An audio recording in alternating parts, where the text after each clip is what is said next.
यानी जो अखबारात में इश्तिहारात लग रहे हैं उनको अगर आप देखें तो हैरत होती है।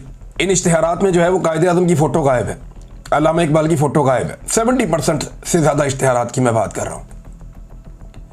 शहरों में जो बड़े बड़े होर्डिंग्स लगाए गए, जो बहुत बड़े बड़े बोर्ड लगाए गए, बैनर्स लगाए गए, उनमें जो मुस्तरद शुदा सियासी क़यादत है उनकी तस्वीरें और पाकिस्तान के चंद फौजी जर्नैलों की तस्वीरें।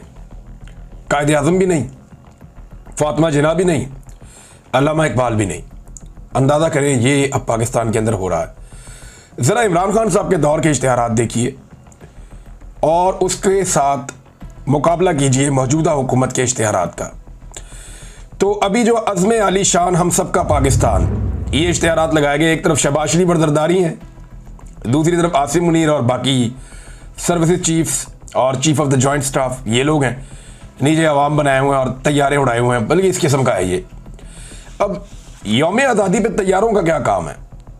ये तो यौम दिफा पे इसका काम हो सकता है ना, आप ये कह सकते हैं। यौम आज़ादी का मतलब क्या है? यौम पाकिस्तान है कि पाकिस्तान का हमने ख्वाब देखा था। 23 मार्च 1940 को पाकिस्तान बनाने की करारदाद पेश की गई थी। तो उस दिन पूरी कौम ने ये सोचना होता है हमारा नज़रिया क्या है, किस नज़रिए के तहत हमने एक नए वतन का ख्वाब देखा। हमें अपनी नज़रियाती असास पे बात करनी होती है। उस दिन जो पाकिस्तान के अंदर जंगी माहौल बना हुआ होता है। 14 अगस्त एक कामयाबी का दिन है। आप ना सिर्फ सेलिब्रेट करते हैं, अल्लाह का शुक्रिया अदा करते हैं, बल्कि साथ ही साथ आप देखते हैं कि आपने ये मुल्क जिस मकसद के लिए बनाया था, क्या वो मकसद आप हासिल कर रहे हैं? कहीं आप उस मकसद से दूर तो नहीं जा रहे? 14 अगस्त पे भी जंगी माहौल चल रहा है, जैसे ये दिन जो है वो यौम दिफा के तौर पे मनाए जाएंगे। बहरहाल कायदे आज़म मोहम्मद अली जिन्ना से ज़्यादा शुक्रिया अदा किया पाकिस्तान के जाली हुक्मरानों ने फील्ड मार्शल आसिम मुनीर साहब का। इमरान खान साहब के दौर से हम तकाबली जायज़ा करें तो इमरान खान के दौर में ये इश्तिहारात चंद मेरे सामने पड़े हुए हैं। यहाँ पे कायदे आज़म मोहम्मद अली जिन्ना की फ़ोटो है, 74वां यौम आज़ादी मुबारक इमरान खान साहब के दौर में, और नीचे लिखा है कश्मीर पाकिस्तान की शारग है। ये कायदे आज़म मोहम्मद अली जिन्ना का एक पैगाम था। और कौम मुल्क सल्तनत पाइंदा था बिंदाबाद, और नीचे जो है वो कायदे आज़म का एक फरमान भी लिखा हुआ है। दूसरा वाला आप देखें तो उसके अंदर जनाब पंजाब हुकूमत ने जो इश्तिहार दिया था उसमें यौम आज़ादी की तकरीब में साथ एक चीज़ जोड़ दी गई थी कि अपने हिस्से का दरख्त आज ही लगाएं। वो साथ इसके शजरकारी को जोड़ रहे थे। ये यौम आज़ादी के इश्तिहारात थे इमरान खान के दौर में। इमरान खान का फ़ोटो भी नहीं है, उस्मान बुज़दार का भी नज़र नहीं आ रहा है यहाँ पे। लेकिन आज के दौर में जो फ़ोटोज़ हैं वो आप देख लें, जर्नैलों के फ़ोटोज़ हैं और मुस्तरद शुदा सियासी क़यादत के फ़ोटोज़ हैं। और कायदे आज़म भी गायब है, अल्लामा इकबाल भी गायब है, फातिमा जिन्ना साहिबा भी गायब है। तो ये जनाब इस किस्म का यौम आज़ादी मनाया जा रहा है। मैंने तकाबली जायज़ा आपके सामने बहरहाल रख दिया है। पाकिस्तान तहरीक इंसाफ ने इसका जवाब देने का फ़ैसला किया है और ये इंपॉर्टेंट है। तहरीक इंसाफ ने बड़ा मुअस्सर जवाब देने का फ़ैसला किया और मैं पूरी कौम को कहूँगा कि आप ये ज़रूर करें, ज़रूर करें ये वाला काम। करना क्या है, पहले वो पैगाम मैं आपको पढ़ के सुनाता हूँ कि हुकूमत पाकिस्तान ने यौम आज़ादी के मौके पर अपने सरकारी इश्तिहारात में बाबा कौम बानी पाकिस्तान कायदे आज़म मोहम्मद अली जिन्ना की तस्वीर शामिल ना करके ना सिर्फ एक शर्मनाक हरकत की है बल्कि पाकिस्तान की बुनियाद पर बराह रास्त हमला किया है। ऐसे लोग इस कौम के हीरो को भुलाने की साजिश कर रहे हैं, मगर वो इस शर्मनाक हरकत में नाकाम होंगे। तहरीक इंसाफ पाकिस्तान की आवाम से अपील करती है कि इस नापाक मनसूबे को मुंह तोड़ जवाब दें। 16 अगस्त को, आज 15 अगस्त है, इंडिया का यौम आज़ादी है, तो आज का दिन छोड़ दें। 16 अगस्त को, कल के दिन में, एतवार के दिन 16 अगस्त को पूरा पाकिस्तान कायदे आज़म मोहम्मद अली जिन्ना की तस्वीर से जगमगा उठेगा। अपने घरों, गाड़ियों, दुकानों पर कायदे आज़म की तस्वीर आवेज़ा करें। अपनी सोशल मीडिया पर, प्रोफाइल्स पर और वॉल्स पर कायदे आज़म मोहम्मद अली जिन्ना की फ़ोटो लगाएं और अपने बच्चों को बताएं कि इस मुल्क का क़याम किन कुर्बानियों से मुमकिन हुआ। हम दुनिया को ये पैगाम देंगे कि ये कौम अपने बानी को ना भूली है, ना भूलने देगी, और किसी भी हुकूमत को ये इजाज़त नहीं देगी कि पाकिस्तान की शनाख्त और नज़रिए को मसख करे। कायदे आज़म जिंदाबाद, पाकिस्तान पाइंदाबाद। अब मामला ये है कि बूट पॉलिश के चक्कर में ये हुकूमत कायदे आज़म को ही भूल गई। चाहे पंजाब हुकूमत है, चाहे फेडरल गवर्नमेंट है, चाहे सिंध गवर्नमेंट है, चाहे कोई और गवर्नमेंट है, ये सारे रल के कायदे आज़म को ही भूल गए। बल्कि कायदे आज़म के नाम के ऊपर जिन चीज़ों के नाम है वो हटाकर शरीफ खानदान अपने नाम लिखता जा रहा है। वहाँ जिन्ना अस्पताल में वहाँ से जिन्ना का नाम हटाकर मरियम नवाज ने अपना नाम लिखवा दिया और किसी के कानों पे जूं तक नहीं रेंगी। ये जब कायदे-आज़म मोहम्मद अली के जनाब पे नाचे थे ना, कैप्टन सफदरदाब ने छलांगे मार मार के वहाँ पे बेहुरमती की थी, तो उस वक्त ही एस्टेब्लिशमेंट को होश के नाखून लेने चाहिए थे। ये आज भी उसी पॉलिसी पे ही है। अब ये पाकिस्तान तहरीक इंसाफ ने फैसला किया, मेरे ख्याल में आप सबको इस पे लबैक कहना चाहिए, क्योंकि ये कोई पॉलिटिकल पार्टी का मामला नहीं है, पाकिस्तान का मामला है ना। और अगर कोई कायदे-आज़म की फ़ोटो आपसे छीने तो मुंह तोड़ जवाब दें उसको आप। अगर कोई कायदे-आज़म मोहम्मद अली जिन्ना की फ़ोटो आपकी गाड़ी से उतारे और फाड़ने की कोशिश करे तो फिर आप उसको जवाब दें, क्योंकि ये वो रेड लाइन है जिसे आज तक क्रॉस नहीं किया गया। और अब पाकिस्तान की एस्टेब्लिशमेंट इस रेड लाइन को भी क्रॉस कर रही है, हमें दिखाई दे रहा है। और जितने लोग भी इस रेड लाइन को क्रॉस करने में मददगार होते हैं वो सारे अवार्ड उठा लेते हैं। धड़ाधड़ जो है अवार्ड मिल रहे हैं, तमगे दिए जा रहे हैं लोगों को। और कारकर्दगी क्या है कि जो जाली रजीम पाकिस्तान में बनाया गया उसको उन्होंने फ़ायदा दिया, उसकी उन्होंने सहूलतकारी की है। ये सारे अवार्ड जो है वो हम सबको भी मिल सकते थे, बड़े आराम से हम कंप्रोमाइज़ करते, अवार्ड भी मिलते, पैसा भी मिलता, सुकून से अपनी ज़िंदगियाँ भी गुजार रहे होते, लेकिन हमने कंप्रोमाइज़ करने से इनकार कर दिया। हमने कहा नहीं, कंप्रोमाइज़ नहीं करेंगे इस मामले पे, खड़े हो जाएंगे, बहुत हो गई है। जब तक हमें कुछ चीज़ों के बारे में इल्म नहीं था तब तक की खैर थी। अब जब हमें पता है कि कौन क्या ज्यादती कर रहा है तो फिर हम ज्यादती के खिलाफ खड़े हो जाएंगे। और वैसे भी पूरे पाकिस्तान की आंखों पे एक पट्टी बंधी हुई थी, अब वो पट्टी खुली है, लोगों की आंखें खुली हैं, तो सबको आइडिया हो गया कि आज कौन कहाँ खड़ा है। बहरहाल ये अवार्ड सबको तो बांटे गए, लेकिन अच्छा अवार्ड बांटने की जो वजह है ना ये रखी गई है कि मार्का हक में किसने क्या किरदार अदा किया।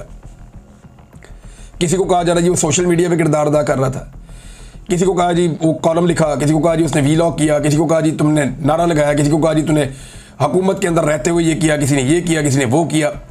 सबको मार्का हक के अंदर आर्मी चीफ है, बाकी लोग हैं, सबको दिया गया अवार्ड। लेकिन एक आदमी जिसके साथ ज्यादती हुई, जुल्म हुआ उस आदमी के साथ, जिस आदमी ने इस जंग को डिजाइन किया था, उस आदमी को कोई अवार्ड नहीं दिया गया। मैं बात कर रहा हूं नवाज शरीफ साहब की। नवाज शरीफ जिसने ऑपरेशन बुनियानुल मरसूस को डिजाइन किया था, बैठ के बाकायदा जंग का डिजाइन बनाकर दिया था, उनकी निगरानी में ये जंग पूरी डिजाइन हुई थी कि जंग को लड़ना कैसे है, कहां से जाना है, तैयारे कैसे गिराने, क्या करना है, कैसे नहीं करना, सारी टेक्निकल चीजों की अप्रूवल मियां नवाज शरीफ साहब ने दी थी। जिस आदमी ने पूरी जंग को डिजाइन किया उस आदमी को किसी ने मुंह ही नहीं लगाया, किसी ने झूठे मुंह पूछा भी नहीं कि आप भी कोई अवार्ड ले लें। नवाज शरीफ को अवार्ड ना देना तौहीन है PMLN की, तौहीन है साबिक वजीर आजम की, और तौहीन है उन बाकी सारे लोगों की भी जिन्हें अवार्ड मिल गया है। तो मैं दुख की इस घड़ी में और ज्यादती के इस माहौल में मियां नवाज शरीफ साहब के साथ खड़ा हूं। अब इंडिया से खबरें आ रही हैं, पाकिस्तान का मीडिया इसको रिपोर्ट कर रहा है कि मकबूजा कश्मीर में पाकिस्तान के यौम आज़ादी के मौका पर कायदे आज़म और अल्लामा इकबाल की तस्वीर आवेज़ा की गई हैं। ये एक्सप्रेस के ऊपर खबर छपी हुई है, साथ फील्ड मार्शल का नाम भी लिखा हुआ है। लेकिन सवाल यह पैदा होता है कि मकबूजा कश्मीर में कायदे आज़म की और अल्लामा इकबाल की फोटोज लगा दी गई, तो पाकिस्तान में जो हुकूमत है जिनकी वजह से ये मुल्क बना है, उस मुल्क के अंदर जो है वो कायदे आज़म की और अल्लामा इकबाल की फोटो लगाना कोई जुर्म था या नहीं लगाई गई। लिहाजा पाकिस्तान तहरीक इंसाफ ने कहा जी हम लगवाएंगे। तो संडे वाला दिन है नाजरीन, भरपूर तरीके से इस कंपेन में हिस्सा लें।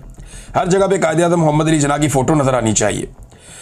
इसमें मकबूजा कश्मीर में जो लोग हैं वो भारत के यौम आज़ादी को यौम स्याह के तौर पे मनाते हैं। कश्मीरी वो ये कहते हैं यौम स्याह है, इस मुल्क ने हमारे पर जुल्म ही बहुत किया है। लेकिन आप देखिएगा वो यौम स्याह के तौर पे मनाएंगे और वहाँ रैली भी निकल आएगी, जलसे जुलूस भी हो जाएंगे, लोग अपनी आवाज़ भी उठा लेंगे। ऐसा नहीं होगा जैसा पाकिस्तान में होता है।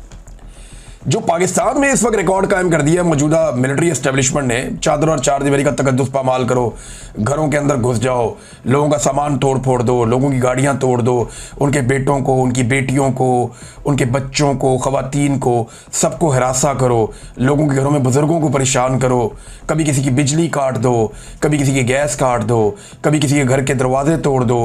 वो ओन खोसा ने बड़ा ज़बरदस्त पैगाम दिया, बड़ा जानदार पैगाम दिया। उसके घर में घुसकर उसको जो है वो अरेस्ट करके ले गए थे इंटेलिजेंस के लोग, और जो एजेंसियों के लोग उसके घर में घुसे उन्होंने दरवाज़ा तोड़ा था लकड़ी का। आज उसने हाथ में वो दरवाज़ा पकड़ा हुआ था और एक हाथ में उसने झंडा पकड़ा हुआ था पाकिस्तान का, और कौम को उसने यौम आज़ादी की मुबारकबाद दी है। अंदाजा करें आप, कैसा जानदार पैगाम है। ये जो एस्टेब्लिशमेंट गलतियां कर रही है ना, भोंडी गलतियां कर रही है, ये जो मोटी खोपड़ी के साथ ये उल्ट पटांग काम करते जा रहे हैं, ये इनका पीछा करेंगी गलतियां। ये हमेशा आगे आगे भागते रहेंगे, ये गलतियां इनका पीछा करती रहेंगी और अब इनको ये बर्दाश्त करना पड़ेगा। जावेद हाशमी साहब ने भी गवाही दी पाकिस्तान तहरीक इंसाफ की ताकत के हवाले से और अवाम में उनकी मकबूलियत के हवाले से। देखें, जावेद हाशमी बड़े ज़ीरक सियासतदान है, बड़े मजबूत सियासतदान है। आज वो तहरीक इंसाफ का हिस्सा नहीं है। जिस वक्त इमरान खान साहब के एस्टेब्लिशमेंट से ताल्लुकात बेहतर हो रहे थे, उस वक्त वो इमरान खान साहब को छोड़कर गए थे और वो एंटी एस्टेब्लिशमेंट है।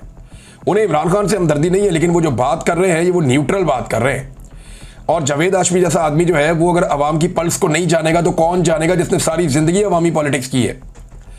जावेद हाशमी कहते हैं कि आज का मौजू ज़ेरे बहस ये है कि कहा जा रहा है कि तहरीक इंसाफ के लोग नहीं निकले, मगर हकीकत इसके बरक्स है। मेरे गांव में एजेंसियों और पुलिस ने कोई होटल, पेट्रोल पंप या अवामी जगह नहीं छोड़ी जहां छापे ना मारे हों। इस सब के बावजूद पूरा शहर इमरान खान के लिए निकला। मेरे घर के बाहर भारी नफरी खड़ी थी, मुलाजमीन को उठाकर ले गए, माफिया मांग कर वो वापस आए और फिर उन्हीं पर पर्चा दे दिया। अवाम ने खौफ के बुत तोड़ दिए। नौजवान जिन्हें हर कदम पर पर्चे और गिरफ्तारियां नजर आ रही थीं, फिर भी इमरान खान के लिए निकले। पूरे मुल्क ने एस्टेब्लिशमेंट को मुस्तरद कर दिया है। सेंसरशिप और पाबंदियों के बायस दिखाना तो रोक सकते हैं, मगर अवाम के दिल की सच्चाई यही है। देखें, जावेद हाशमी बात ठीक कर रहे हैं। पाकिस्तान की एस्टेब्लिशमेंट के मुकाबले में एक बहुत बड़ी ताकत खड़ी हो गई है और वो है अवाम की ताकत। अब एस्टेब्लिशमेंट इस ताकत से लड़ नहीं सकती, वो सिर्फ मैनेज कर सकती है, वक्त गुजार सकती है, और वो सिर्फ अभी तक वक्त ही गुजार रहे हैं और कुछ उनके बस में है भी नहीं और कुछ वो मेरे ख्याल में अब कर भी नहीं पाएंगे। हालात ये हो गए नून लीग के नून लीग का लाहौर में एक और जलसा हो रहा था, ज़हीम लगारी साहब फिर पहुंच गए वहाँ पे। उन्होंने जाके लोगों के वहाँ पे इंटरव्यूज़ किए तो लोगों ने उन्हें बताया जनाब हम तो बिरयानी खाने के लिए आए हुए हैं, और अपने मुंह से वो कहते जी बिरयानी हम इनकी खाएंगे, वोट हम इमरान खान को डालेंगे। बहुत सारे लोगों ने कहा जी हलफ लेके हम आपको बता देते हैं कि यहाँ लोगों को पैसे देकर लाया गया इस जलसे में, हम बिरयानी भी खाएंगे, इनसे पैसे भी लेंगे, लेकिन वोट हमने इमरान खान को डालना है। और वहाँ पे खड़े हुए लोगों ने नून लीग के जलसे में इमरान खान के भरपूर नारे लगा दिए और कहा कि हम तो इनका तमाशा देखने आए हैं, वोट इमरान खान का और बिरयानी नून लीग की। ये अब आप अंदाज़ा करें, ये ज़हीम लगारी साहब का कारनामा है। वो नून लीग जहाँ कोई जलसा करती है, प्रोग्राम करती है, वहाँ घुस जाते हैं, लोगों से पूछते हैं कि तुम नून लीग के जलसे में आए हो, लोग जो हैं वो पोल खोल देते हैं। अब ये जो है एक आदमी को आपने जब इतना टॉर्चर किया, इतनी ज़्यादती की उसके साथ, तो फिर वो आदमी आपको बताएगा कि जर्नलिज्म के ज़रिए से, अपने काम के ज़रिए से वो आपको कैसे जवाब दे सकता है। नाज़रीन, कुछ डाउट्स हैं जिन्होंने ये दावे किए थे कि 14 अगस्त 2025 को पाकिस्तान ने कुछ इलाके फतह किए हुए भारत के, ये ऑपरेशन बुनियानुल मरसूस में पाकिस्तान ने कुछ इलाके फतह कर लिए हैं भारत के, और जो इलाके पाकिस्तान ने भारत के फतह किए हैं उन इलाकों का नक्शा पाकिस्तान जारी करेगा। 14 अगस्त 2025 को यह दावा किया गया था, कोई नक्शा जारी नहीं हुआ। तो मेरी गुजारिश है पाकिस्तान की मिलिट्री एस्टेब्लिशमेंट से कि इन टाउट्स को या तो आप खबर ठीक दिया करें, फिर इनकी बाद में बेइज्जती होती है, और अगर ये खबर ठीक है तो बराए मेहरबानी नक्शा जारी करें नए मफतूहा इलाकों का जो आपने फतह किए हैं, ताकि हम आपका शुक्रिया भी अदा करें और आपको मुबारकबाद भी पेश करें। एक और नाज़रीन वीडियो सोशल मीडिया पे गर्दिश कर रही है, मुझे तकलीफ हुई वो देखकर। नवाज शरीफ साहब का एक बहुत बड़ा बोर्ड लगा हुआ है, लोग अपने जूते उतार उतार के मार रहे हैं, बहुत बड़ा रश है लोगों का नीचे, और लोग अपने जूते उतार उतार के उनके पोस्टर पे मार रहे हैं। ये मुझे बुरा लगा, ये अच्छी बात नहीं है, लेकिन मियाँ नवाज शरीफ साहब को सोचना चाहिए कि उन्हें यहाँ तक किसने पहुँचाया। अपने आसपास नज़र दौड़ाएं और देखें और अपने फ़ैसलों के बारे में सोचें कि उन्होंने कमज़ोर फ़ैसले किए, आवाम को छोड़ दिया और आवाम ने उन्हें छोड़ दिया।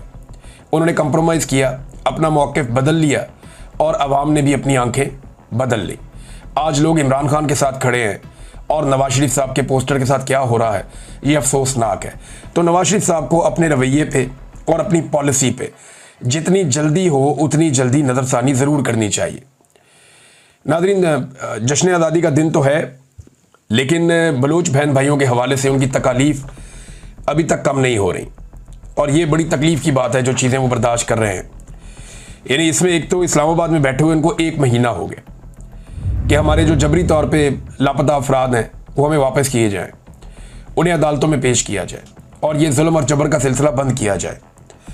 अब इसी शहर में जहां पे आगे वो बैठे हुए हैं, एक सुप्रीम कोर्ट का चीफ जस्टिस है, 1 महीना हो गया इनको नहीं सुना गया। एक हाई कोर्ट का चीफ जस्टिस है, उसे इस बात की जल्दी है कि इन्हें यहां से उठाओ, इन्हें नहीं सुना गया। एक वजीर आजम भी यहां रहता है, इन्हें नहीं सुना गया। एक सदर पाकिस्तान भी यहां रहता है, इन्हें नहीं सुना गया। एक वजीर दाखिला भी है, इन्हें नहीं सुना गया। कितनी सख्त ज्यादती हो रही है इन माओ बहनों के साथ, जो इस शदीद मौसम के अंदर इस्लामाबाद में आकर 1 महीने से एहतजाज कर रहे हैं और कोई इनकी आवाज़ सुनने के लिए तैयार नहीं है। कितनी बड़ी ज्यादती है, कितना बड़ा जुल्म है। इस पे नाजरीन कुछ और खबरें हैं। कोयटा के इलाके अफनान टाउन से एक यूनिवर्सिटी के असिस्टेंट प्रोफेसर डॉक्टर उस्मान काजी और उनके छोटे भाई जबरान अहमद को मुबैना तौर पे जबरी तौर पे लापता कर दिया गया। दोनों भाई ज़िला केज के इलाके नासराबाद के रिहायशी हैं। अब प्रोफेसर वहाँ पे लापता हो रहे हैं जबरी तौर पे। हालांकि हुकूमत का ये दावा है कि जो नया कानून हम लेकर आए हैं उसमें सिर्फ दहशतगर्दों को 3 महीने के लिए बगैर सबूत के गिरफ्तार किया जा सकेगा। यानी शक है ना कि ये दहशतगर्द है, तो दहशतगर्दी का पर्चा तो मेरे पे भी हुआ है, इमरान खान पे भी हुए हैं, आधी पीटीआई के ऊपर दहशतगर्दी के पर्चे हुए हैं। हुकूमत जिसको नापसंद करती है उस पर दहशतगर्दी का पर्चा दे देती है। तो ये तो जब चाहेंगे, जैसे चाहेंगे, सिक्योरिटी फोर्सेज उठा के 3 महीने के लिए गायब कर देंगे और किसी को जवाबदेह भी नहीं होंगे। दावा ये करते हैं कि हम सिर्फ दहशतगर्दों के खिलाफ करेंगे, लेकिन सूरत हाल आपके सामने है कि प्रोफेसर हैं जिन्हें अगवा किया जा रहा है और जबरी तौर पे उन्हें लापता किया जा रहा है। ये इंतहाई अफसोसनाक सूरत हाल है। इन चीज़ों को बेहतर होना चाहिए, वरना पाकिस्तान आगे नहीं जाएगा। पाकिस्तान तनज़ली का शिकार होगा, जो लगातार हो रहा है। ह्यूमन राइट्स आपको देने होंगे पाकिस्तानियों को।